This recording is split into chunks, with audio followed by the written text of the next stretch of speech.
The second person I killed, after the tramp in the Hannibal jail, was my brother Henry.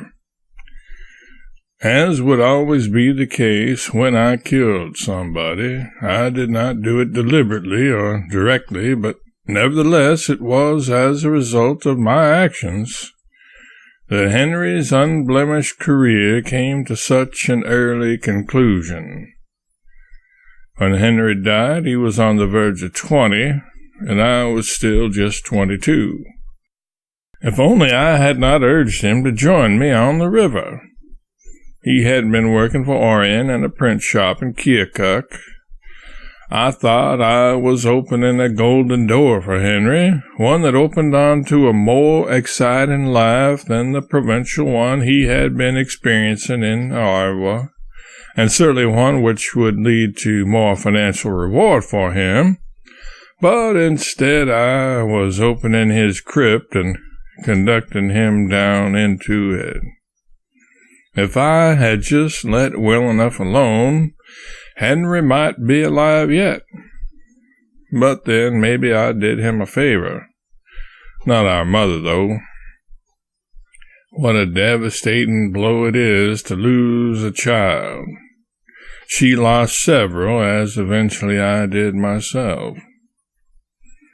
I may have even inadvertently turned out to have been doubly guilty of Henry's death, because shortly before the disaster I had occasion to spend an evening with him as he served as night watchman over the freight on shore prior to our departure. During that night, as we sat up talking, I advised Henry that in the case of shipwreck, which was not an uncommon occurrence in those days, he must think not only of himself and his own safety, but to be of assistance to the passengers in peril. I told him it was his duty to save them first before thinking of his own escape. I said, in case of disaster to the boat, don't lose your head. Leave that unwisdom to the passengers. They are competent. They'll attend to it. But you, rush for the hurricane deck and astern to the solitary lifeboat lashed aft the wheelhouse on the port side, and obey the mate's orders. Thus you will be useful. When the boat is launched, give such help as you can in getting the women and children into it. And be sure you don't try to get into it yourself. It is summer weather. The river is only a mile wide as a rule, and you can swim ashore without any trouble. A third way in which I was guilty of Henry's death was that I allowed my temper to get the best of me, and was dismissed from the Pennsylvania, and was thus not around to be able to look after him. The events which, linked together, caused this to come about were this. My chief, Bixby, had left the boat we were on together for more money piloting a steamboat on the Missouri River. He left me with a certain William Brown, a horse-faced, ignorant, stingy, malicious, snarling, fault-finding, moat-magnifying tyrant. Save those entertaining peccadillos, Brown was a fine fellow indeed. Henry was a mud clerk with me on Brown's boat, the Pennsylvania, at this time in 1858. A mud clerk is an assistant to the assistant of the purser. It was not a place of profit, it was only a place of promise. There was no salary, but put the clerk in the line of promotion. The nomenclature of the position stems from the fact that its duties sometimes necessitated that the clerk leap ashore even in spots where there was nothing but water-infused dirt on which to alight. Brown mistreated my brother Henry badly. When Henry came up to relay a message from the captain, Brown had ignored it. So later, when Brown had not acted on the message, Henry had delivered, the captain stormed up and wanted to know why. Brown claimed that Henry had delivered no such message. I knew better. I intervened and set matters straight regarding that. Rather than confront me, though, Brown jumped for my brother. Abandoning the helm and leaving the boat to its own devices and navigating the river, I, in a blind rage, grabbed a stool without knowing what I was doing and knocked Brown to the deck with it. We wrestled around on the floor for a while. It was the only time in my adult life that I physically attacked someone. After losing my temper that way and pummeling Brown, first physically and thereafter verbally, it gradually dawned on me what a serious thing I had done. I reported that Captain Klinefelter about what had happened, expecting to be discharged in disgrace, and possibly barred from ever getting work as a pilot again, or even receiving a prison sentence for my insubordination and dereliction of duty, having put the ship and its passengers in danger that way.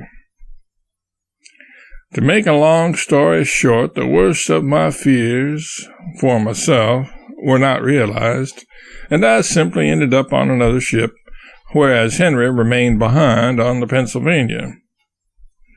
8 days later, as my new ship was heading north up the river, news came that the Pennsylvania had exploded on June 19th. At each river town, I searched the local papers for news of the disaster. Who was listed among the dead, who among the missing, who among the injured, and other survivors. The intelligence gathered from these sources, though, was inconsistent.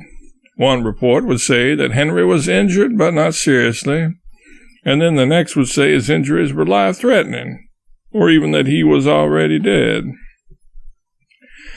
There were still bodies floating everywhere in the river when our vessel finally reached the scene of the disaster. On exploding, the ship had spilled some of its human cargo into the river and had catapulted others on scald and hot plumes of steam either into the river or even all the way across it and onto the banks of the Mississippi.